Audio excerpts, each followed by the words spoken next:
అందరికీ నమస్కారం. మనం ఇప్పుడు కర్ణాటకలోని ఉన్న మురుడేశ్వర టెంపుల్ని మనం వీక్షిస్తున్నాం. ఇది ప్రపంచంలోని అతిపెద్ద గోపురంగా పేరుగాంచింది. మురుడేశ్వర టెంపుల్ అరేబియా సముద్ర తీరంలో ఉంది. సముద్ర తీరాన ఈ ఆలయం చూస్తుంటే అలానే చూస్తూ ఉండాలనిపిస్తుంది. ఇక్కడ శివుడు శివలింగ రూపంలో పూజలు అందుకుంటూ ఉంటారు. కనుక కొండపై నిర్మించున్న ఈ ఆలయం ప్రపంచంలోనే రెండో ఎత్తైన శివుని విగ్రహానికి ప్రసిద్ధి చెందింది. ఈ విగ్రహం ఎత్తు 123 అడుగులు. ఈ విగ్రహానికి బంగారు పూత పూశారు. ఇక్కడ రాజగోపురం 20 అంతస్తులతో ఉంటుంది.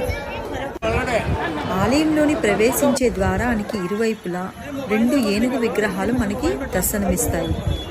ఆలయం దాని సహజమైన రూపంలో ఉన్న గర్భగుడి మినహా కొంచెం ఆధునికంగా కనిపించేలా పునరుద్ధరించబడింది. స్థానిక పురాణాల ప్రకారం ఇక్కడ మృదేశలింగం శివుని అసలు ఆత్మలింగంలో ఒక భాగం అని స్థానికులు చెబుతూ ఉంటారు. ఈ పట్టణానికి మృదేశలింగానికి మురుడేశ్వర అని పేరు పెట్టారు. అయితే ఆలయ నిర్మాణం పూర్తయిన తర్వాత దీనిని మురుడేశ్వర అని పేరు మార్చారు.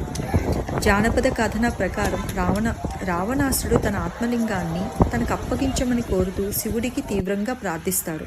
శివుడు అతన్ని భక్తికి మెచ్చి అతనికి ఆత్మలింగాన్ని ఇస్తారు. లంకకు చేరుకునే వరకు భూమిని తాకకూడదని షరత్తో ఆత్మలింగాన్ని ఇస్తారు. అంటే రావణుడు లంకకు చేరే వరకు విశ్రాంతి తీసుకోలేదు. రావణాసుడు కైలాస పర్వతం నుండి ఆత్మలింగాన్ని తన రాజ్యమైన లంకకు తీసుకువెళ్తాడు. ఇంతలో ప్రమాదాన్ని పసిగట్టిన గణేశుడు రావణుని వద్దకు వచ్చి గోకర్ణ సముద్రం ఒడ్డున ఆత్మలింగాన్ని ఉంచేలా మోసగిస్తాడు. తన ఆత్మలింగాన్ని భూమి నుండి పైకి లేపేందుకు ప్రయత్నిస్తాడు. కానీ అతను దాన్ని కదిలించకపోతాడు. కోపంతో రగిలిపోతూ రావణాసుడు తన శక్తి అంతా ఉపయోగించి లింగాన్ని ధ్వంసం చేస్తాడు. దాని ఫలితంగా కొన్ని విరిగిన లింగ ముక్కలు ఆ ప్రదేశం అంతా చెల్లా చెదురుగా పడ్డాయి. లింగాన్ని కప్పడానికి ఉపయోగించిన వస్త్రం కందకగిరి వైపు వెళ్ళింది. అలానే ఈ కందకగిరి పరమశివుని ఆలయం వెలిసిందని స్థానికులు చెబుతారు. ఈ ఆలయం చూస్తుంటే చాలా కన్నుల పండుగగా ఉంటుంది. ఇక్కడ ప్రపంచంలోని 2 అతిపెద్దైన శివుడి విగ్రహం ఉంటుంది.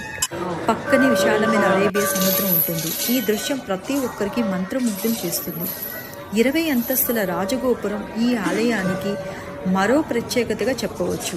దీనిపైకి వెళ్ళడానికి మనకు ఒక లిఫ్ట్ కూడా ఉంటుంది. గోపురం శిఖరం వరకు వెళ్ళడానికి 2 లిఫ్ట్లు ఉంటాయి.